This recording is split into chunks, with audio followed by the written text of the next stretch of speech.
The purpose of NPP is essentially it's the prototype of the next generation weather satellite. It's the nation's first attempt to really combine weather monitoring and climate observing in the same platform.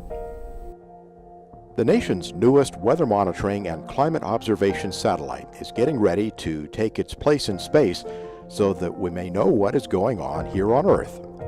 The spacecraft is known as NPP for NPOESS Preparatory Project, and it is a technological trailblazer in the effort to find out more about the weather and condition of our world.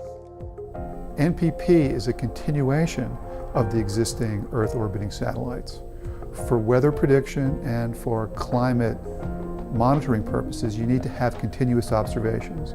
So what NPP does is it continues the data record started by the NASAâs satellites and improves on the instruments that are used for numerical weather forecasting from the current series of NOAA satellites.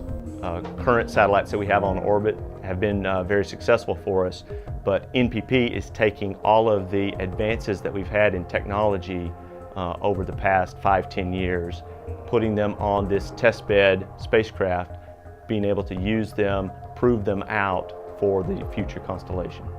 So NPP data will be used by virtually all of the national weather services for each of the nations of the world. And then there's the scientific users who are trying to understand individual phenomena both at home and abroad. While some spacecraft are built to collect a specific set of information using only one instrument, the NPP will observe the Earth in a variety of forms using 5 instruments.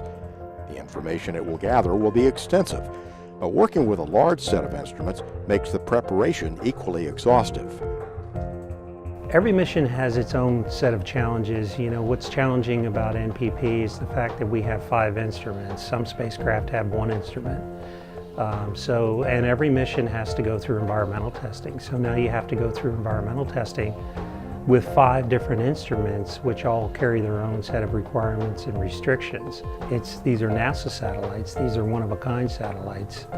You know, something like a GPS constellation, which would launch 20 of the same type of satellites, you can get into a rhythm with how you process those.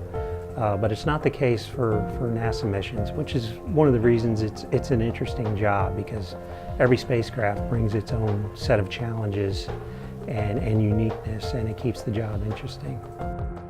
Although NASA routinely dispatches spacecraft to other worlds to push the bounds of exploration, the agency does not lose focus on examinations of our home planet. Previous missions, some still in operation, have compiled decades of data about interactions of the Earth's myriad environmental systems. NPP aims to continue those observations with new levels of precision. It has 2 specific goals. One is to get the data for the weather forecasts, environmental observations, and take a whole suite of observations that continue our satellite data records, which span from measuring aerosols, dust particles in the atmosphere. How have they changed over the past decade? Is the vegetation index? Is land greener or browner over time? Has the sea surface temperature changed? Has the amount of ozone changed?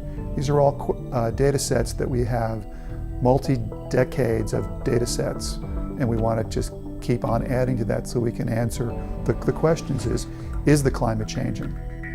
The NPP will lift off from Vandenberg Air Force Base in California, so it can be positioned in a specific orbit for its important mission.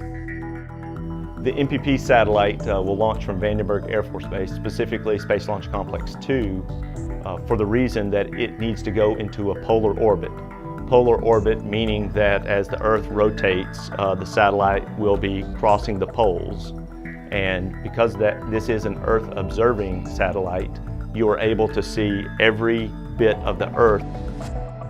The NPP satellite is going into space courtesy of a Delta II rocket, the workhorse of America's fleet of uncrewed missions. First launched in 1989, the Delta II has been used successfully to orbit several Earth-observing satellites.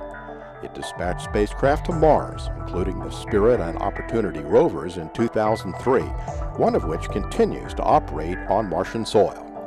NASA's record is perfect for missions launched on a Delta II. The NPP mission on Delta II is currently the last manifested Delta II to launch on either coast.